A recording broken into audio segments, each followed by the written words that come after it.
Bonjour les amis. Tout comme une voiture a besoin d'un bon carburant pour mieux fonctionner, votre corps a besoin d'une bonne alimentation pour une santé optimale. En termes de macronutriments, protéines, lipides, glucides, on n'est pas du tout carencé. En revanche, pour les micronutriments, nous sommes déficients. Vous êtes sur une santé naturelle. Sur cette chaîne, on parle de prévention, de bien-être et d'alimentation vivante. Aujourd'hui, je vais vous parler de 4 vitamines essentielles que vous devez avoir tous les jours dans votre corps. Restez jusqu'à la fin car la dernière a une particularité selon où vous habitez sur la Terre. La première, c'est la vitamine C, c'est la base. Le corps ne la fabrique pas. Il faut lui apporter par l'alimentation. Elle participe au bon fonctionnement de l'organisme, de notre système immunitaire. Elle joue un rôle dans le système nerveux et des fonctions psychologiques. Antioxydante, la vitamine C contribue à protéger les cellules contre le stress oxydatif. À noter qu'elle est très fragile. Quand vous chauffez les aliments à plus de 45 degrés, vous n'avez plus de vitamine C.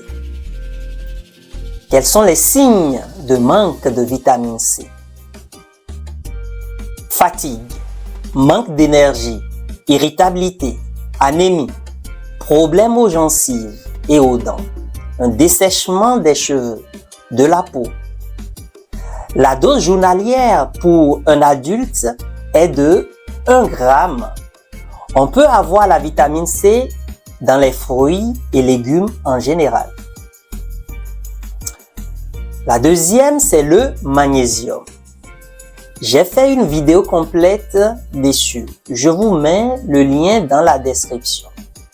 Notez que le magnésium rentre dans plus de 300 réactions enzymatiques dans votre corps.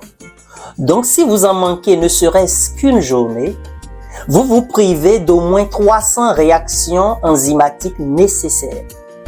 Vous imaginez alors, sur une semaine, le mois et l'année, vous allez fabriquer pas mal de maladies, voire des maladies chroniques et même des plus graves. Le signe de manque de magnésium ou les signes de manque de magnésium: fatigue, difficulté à s'endormir, crampes, douleurs musculaires, paupières qui sautent, engourdissement, fourmillement, étourdissement, vertige, anxiété, hyperémotivité, maux de tête. La dose journalière pour un adulte est de 360 mg pour la femme et 460 mg pour l'homme. Et pour les enfants, c'est 6 mg par jour par poids de corps. On trouve le magnésium dans l'alimentation, notamment les fruits de mer, huîtres, paludes, crustacés, les fruits comme la banane ou encore le chocolat noir à plus de 70% de cacao. On trouve aussi du magnésium dans les légumineuses, haricots, pois chiches, lentilles, etc. Mais il vaut mieux les tremper au moins 8 heures avant la cuisson pour faciliter la digestion. On a aussi dans les épinards et les légumes verts en général, etc., etc. Et pour une complémentation, privilégiez les plus assimilables par l'organisme, que sont le bisglycinate de magnésium, le malate de magnésium, le citrate de magnésium et le glycérophosphate de magnésium. Le glycérophosphate, il faut le prendre vraiment momentanément. Si vous le prenez sur une longue durée, ça devient acidifiant. Le troisième, c'est le zinc. Le zinc est un oligo-élément aux multiples bénéfices. Il intervient dans plus de 300 réactions enzymatiques et est essentiel pour protéger l'organisme des agressions extérieures. Il est capital pour le fonctionnement normal du système immunitaire, la protection des cellules contre les radicaux libres, molécules chimiques qui entraînent le vieillissement prématuré des cellules. Les signes de manque de zinc: perte d'appétit, fatigue avec perte de mémoire, des plaies qui ne se cicatrisent pas correctement, des ongles et des cheveux cassants, la peau sèche et qui pèle, le moral, humeur en berne, des troubles de fertilité. On peut trouver le zinc dans les huîtres, crabes, dans de la viande de bœuf, dans des œufs, surtout le jaune d'œuf, les graines de sésame, les graines de courge, les lentilles, le shiitake séché. À noter que la caféine réduit l'absorption du zinc au niveau des intestins. Attention donc si vous êtes un gros buveur de café. Le dosage journalier. 11 mg pour l'homme et 8 mg pour la femme. Mais une femme enceinte, le dosage est de 11 mg. Pour une complémentation préférée, le bisglycinate de zinc, les plus assimilables par l'organisme.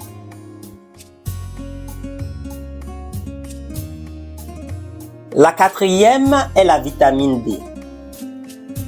Si vous habitez un pays où il fait chaud, vous avez à l'année un bon taux d'ensoleillement. Vous n'aviez pas besoin de vous complémenter car le soleil la synthétise dans votre corps. Il vous faudra juste tous les jours un apport de vitamine C, de magnésium et de zinc. Alors, quand on habite dans un pays où on a l'hiver, comme ici en France, il est impératif de se complémenter en hiver car le taux d'ensoleillement n'est pas assez fort pour la synthétiser. Et la forme active est la vitamine D3. Regardez bien sur les étiquettes de vos boîtes. La vitamine D, le corps ne la fabrique pas. Elle est essentielle dans la qualité du tissu osseux et musculaire, ainsi que dans le renforcement de notre système immunitaire. Les signes de manque de vitamine D: fatigue passagère, déprime hivernale, baisse de tonus musculaire accrue quand on prend de l'âge, crise de tétanie ou de convulsion, risque d'ostéoporose. On peut trouver de la vitamine D dans les poissons gras, harengs, sardines, maquereaux, saumon, dans le jaune d'œuf. On peut aussi le trouver dans l'avocat, les huiles de foie de morue, etc., etc. Il est à noter que quelques années, ici en France, il y en a qui prenaient des huiles de foie de morue, des cuillères d'huile de foie de morue. C'est vrai que ce n'est pas top pour vous, mais c'est très efficace. La dose journalière, 5,2 microgrammes par jour pour un enfant de 1 à 3 ans, 2,6 microgrammes pour un enfant de 4 à 10 ans, 2,9 microgrammes pour de 11 à 17 ans, 3,1 microgrammes pour un adulte. Et pour un complément, comme je l'ai dit, privilégiez la vitamine D3. Vous savez, les maladies peuvent s'installer plus ou moins sur des années et nous gâcher la vie. Si on manque de ces 4 vitamines que je vous rappelle, le corps ne produit pas, il faut lui apporter tous les jours. Soyez donc en prévention. À noter que les études montrent que pour avoir l'équivalent en micronutriments d'une pomme, par exemple, une pomme de 1960, il faut 100 pommes aujourd'hui. Et compte tenu de la pauvreté des micronutriments dans les aliments aujourd'hui, mieux vaut vous complémenter. En tout cas, c'est ce que moi je fais depuis plusieurs années, même si j'ai une alimentation assez correcte. Et croyez-moi, je vois la différence sur mon bien-être de manière significative. C'est tout pour aujourd'hui. Merci d'avoir suivi la vidéo. Si nos contenus vous plaisent, abonnez-vous et rejoignez-nous. En attendant, portez-vous bien et on se dit à bientôt sur le Coin Santé Naturelle.